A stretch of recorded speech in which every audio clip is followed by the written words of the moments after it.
திமுக என்கின்ற தலைப்பிலே பேச வருகிறார்.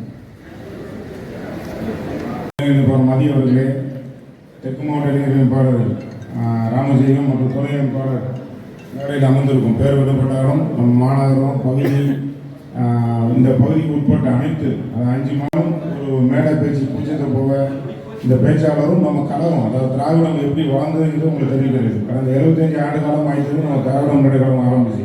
முதலமைச்சர் உத்தரவுக்கு இணங்க நம்ம கழக தலைவரும் முதலமைச்சர் அவர்களும் இளைஞர்களில் சிறப்பாக நிறைய பணியாற்றி துணை முதலமைச்சர் அதுபோல் முதலமைச்சரை தொடர்ந்து இப்போது தமிழ்நாட்டை சிறப்பாக இந்தியாவுக்கு முன்மாதிரியை நடத்தி கொண்டிருக்கார். இப்போ இளைஞர்கள் சேர்ந்தார் அவர்கள் உதயநிதி அண்ணன் அவர்கள் அதை தொடர்ந்து நடத்தியிருக்கார். நம்மளோட நோக்கம் என்னென்னா எப்படி இருந்தது முன்னால் நம்ம என்ன மாதிரி கஷ்டம்லாம் பட்டு தமிழ்நாட்டில் எப்படி முன்னேறி வந்தால் மறைந்த முன்னாள் முதலமைச்சர் கலைஞர் அவர்கள் தலைமையில் இருந்து திறந்து தான் அறிஞர் அண்ணா உபதியாக இருக்கட்டும் தலைவர் கலைஞரின் நூற்றாண்டு விழா மட்டும் இந்த சிறப்பாக அனைவருக்கும் தெரிய வேண்டும் எல்லா கருத்தும் தான் அந்த பேச்சாளரோட இது நடைபெறுகிறது. மேடையில் எல்லாரும் பேசிடலாம். அனைவருமே நடுவர் அனைவரும் நல்லா சிறப்பாக பேசுவாங்கன்னா அவங்களும் உங்களை டியூன் பண்ணால் சிறு சிறு அட்ஜஸ்ட்மெண்ட் இந்த காலத்தோட உங்கள் ஸ்டூடெண்ட்ஸ் தான் வெரி பிரில்லியன்ட் எப்படி சொல்லலாம்னா அப்போ செல்ஃபோன் கிடையாது, வாட்ஸ்அப்பு சமூக வலைத்தளம் எதுவுமே கிடையாது. எல்லா வசதியும் நம்மகிட்ட இருக்குது. அது அமெரிக்காவில் மூலையில் எந்த நடந்தாலும் என்னன்னாலும் பார்த்துக்கலாம். இதை எப்படி டியூன் பண்ணி வருங்காலத்தில் போட்டி நிறைந்த உலகம்.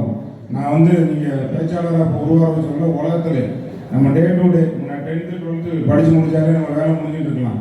இப்போ நீங்கள் ட்ரைனிங் எடுக்கணும்னா நிறைய புக் ரீடிங் வாசிக்கிறது நம்ம கழகத்தை சார்ந்த அண்ணா நூலகம் தலைவர் கலைஞர்கள் தளபதி அவர்கள் நம்ம முதலமைச்சர் அவர்கள் இந்த நூலெல்லாம் படித்தாலும் நிறைய ஐடியா கிடைக்கும். இப்போ நம்ம தமிழ்நாட்டை முன்னேற்றத்துக்கு இவ்வளோ பாடுபட்டுருக்காங்க. முதல் பட்டதாரியாக இருக்கட்டும் நம்ம மகளிர் உரிமைத்துறையிலேருந்து எல்லாமே என்ன மாதிரி நடக்குது, தமிழ்நாட்டில் என்னென்ன செயல் நடக்குது. கொரோனாவோட 100% போனாலும் தமிழகத்தை தலை நிமிர்த்தி முதலமைச்சர் வச்சிருக்காரு. அதை நம்ம தெரிஞ்சு வருங்காலத்தில் எதிர்கால இந்தியா மாதிரி எதிர்கால தமிழ்நாட்டிங்க தான் 5 மாவட்டத்திலேருந்து வந்திருக்க எல்லாம் நீங்கள் தான் அந்த மாவட்டத்தை சேர்ந்தவங்க. அதுக்கு தகுந்த மாதிரி நம்ம அறிவை வளர்த்து கொண்டு என்னென்ன செய்யணுங்கிறத முடிவு பண்ணி ஏன்னா கல்வி தான் நம்மளோட அசைய முடியாத சேர்த்து உங்களோட திறமை எல்லாத்துக்கும் நிறைய திறமை இருக்கும். அதை டியூன் பண்ணணும். அந்த சைன் பண்ணுறது தெரியாது. ஸ்கூலில் பார்த்தீங்கன்னா ஒரு பேச்சு போர்டில் கலந்துக்கிற மாட்டோம், ஸ்போர்ட்ஸில் கலந்துக்கிற மாட்டோம்.